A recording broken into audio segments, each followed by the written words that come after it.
My fellow Americans, I am here today not to speak about unemployment and the war on terror, but more on a subject that has been needed to be addressed for a long time. It has been no secret that the American people believe that the war on communism, particularly in Vietnam, was a waste of life, time, and money. The Vietnamese Civil War was necessary for the United States to join because of the simple fact that the South was destined for failure and imminent communism forced on them from North Korea. I can assure you that our intentions as a country were strictly in favor of freedom.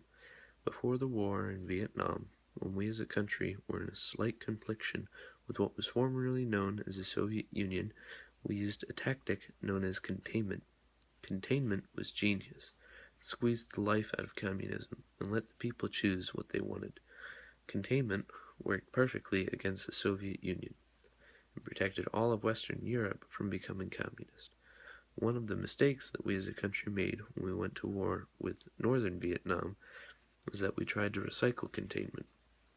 We don't have any proof, but chances are that North Korea researched the Cold War and knew exactly what our next move was going to be. With minor tweaks to containment, but keeping the end goal of containing communism and letting the people come into play, we could have easily came out of Vietnam on top. The struggles in Vietnam began way before the actual Civil War. The disputes began in 1945 with the First Indochina War. The breakdown of Western Europe, with the French being controlled by the Germans and Japan, and its version of communism taking over Vietnam, led to the division of Vietnam into North and South. The communistic Northern wanted full control over the Vietnamese emperor under French control governed southern half. The French have long been an ally to us, and we needed to defend them and uphold our allegiance.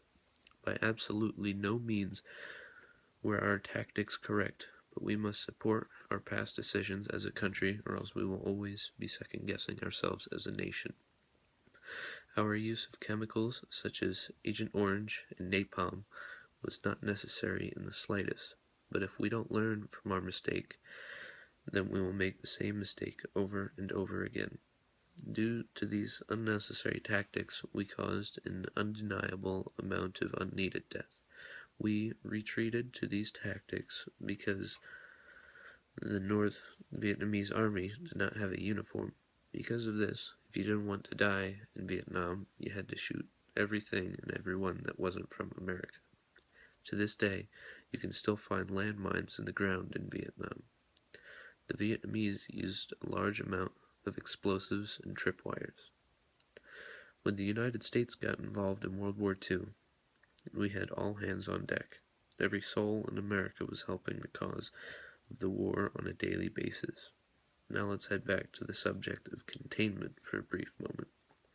Containment was specifically put together for the Cold War, which in fact was not a full-fledged war.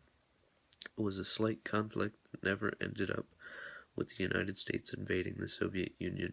When we decided that we would use this same tactic for the war in Vietnam, we made a mistake. The war in Vietnam was the complete opposite of the Cold War, as Vietnam was very violent, with both the U.S. and the Viet Cong's tactics. The United States media didn't help get the public's help in getting total war on our side either. The nightly news was always showing pictures and videos of dead Vietnamese citizens and blaming the United States military. Then there was all of the U.S. citizens who were protesting the war without getting all of their facts straight.